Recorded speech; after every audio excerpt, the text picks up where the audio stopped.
కూడా ఈ స్ట్రాటజీస్ రూపొందించుకుంటున్నారా? ఇప్పుడు రేవంత్ రెడ్డి గారు is a brand of confidence. ఆయన ఫస్ట్ నుంచి కూడా కాన్ఫిడెంట్గా ఉంటాడు.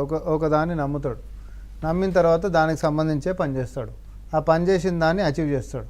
అచీవ్ చేసేటటువంటి ఆస్కారం ఉంటున్నటువంటి దాన్నే ఇట్లా బయటకు వచ్చి మాట్లాడతాడు. ఇది నేను అందుకని అన్నా, సీనన్న దాన్ని తప్పుపడుతుండు, నాకు అర్థమవుతలేదు. కానీ నేనే ముఖ్యమంత్రి అవుతా అనేటట్టు ఆ వ్యక్తి లోపల ఉంటున్నటువంటి కాన్ఫిడెన్స్ కిందకే చూస్తాం. కానీ ప్రజాస్వామ్యాన్ని కూని చేసేస్తా, నేను ఏందండి ప్రజాస్వామ్యం, ఇంకోటి ఏందండి అని అంటే ఏ అంశం మీదకైనా నరేంద్ర మోడీ గారు కూడా అట్లా అంటే నన్ను చూసి చూడండి అని చెప్పి ఓట్లను అడిగారు తప్ప, లేకపోతే మా పార్టీని చూసి చూడండి అని చెప్పి అన్నారు ఏనా, లేకపోతే ఇంకో లీడర్ పేరు చెప్పి ఆయనను చూసి ఓటేయండి అని అన్నారా? నరేంద్ర మోడీ గారిని చూసేయండి అని అన్నారే తప్ప మీరేమనగిరే మా సంఘటితంగా మేము చూస్తున్నటువంటి శక్తిని చూసేయండి అని అన్నారా? ఏందన్నా మనం పాలిటిక్స్లో ఉన్నాం. ఎస్, ఒక లీడర్ ఎమర్జ్ అయ్యిండు.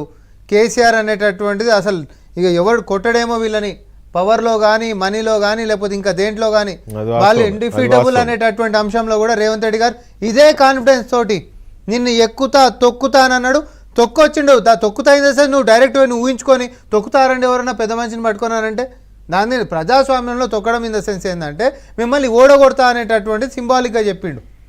ఈరోజు కూడా అంతే, మళ్ళీ మేము వస్తాం, రాహుల్ గాంధీ గారిని ప్రధానమంత్రిని చేస్తాం, ఖమ్మం ప్రజల దగ్గరనే మనం మీటింగ్ గతంలో పెట్టినాం, మళ్ళీ 5 లక్షల మందితో సభ ఇడనే రాహుల్ గాంధీతో పెడతామని చెప్పి మనం నిన్న మాట్లాడినాం.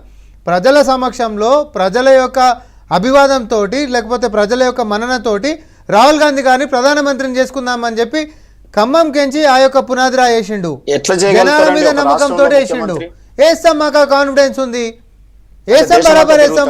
కొంగర సభలో మేము అన్నాం, ఎస్ బరాబర్ ఈ సభతోటి కేసీఆర్ని ఓడగొడుతున్నాం అన్నాం, కేసీఆర్ని ఓడగొట్టినాం. కాకపోతే సత్యం గారు మాట్లాడినట్టుగా జమిలీ ఎన్నికలు గిట్ట వచ్చినప్పుడు జాతీయ పార్టీల మధ్యలో యుద్ధం అనేటటువంటి పెద్ద ఎత్తున ఉంటుంది. Yes, you are 100% right. మీ కాన్ఫిడెన్స్ అదేనా?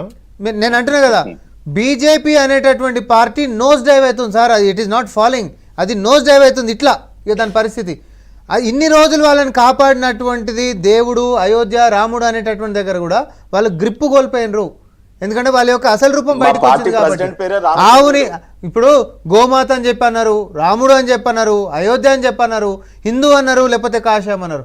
ప్రతి పీఠాధిపతి ఈరోజు బీజేపీ యొక్క నేతల యొక్క వాళ్ళ కుట్రలని లేకపోతే యొక్క ఏమంటారు మతానికి సంబంధించిన వ్యతిరేకతని ఎట్లా బయటకు వచ్చి మాట్లాడుతుంది. మనం కొత్త చెప్పుకోవాల్సినటువంటి అవసరం లేదు.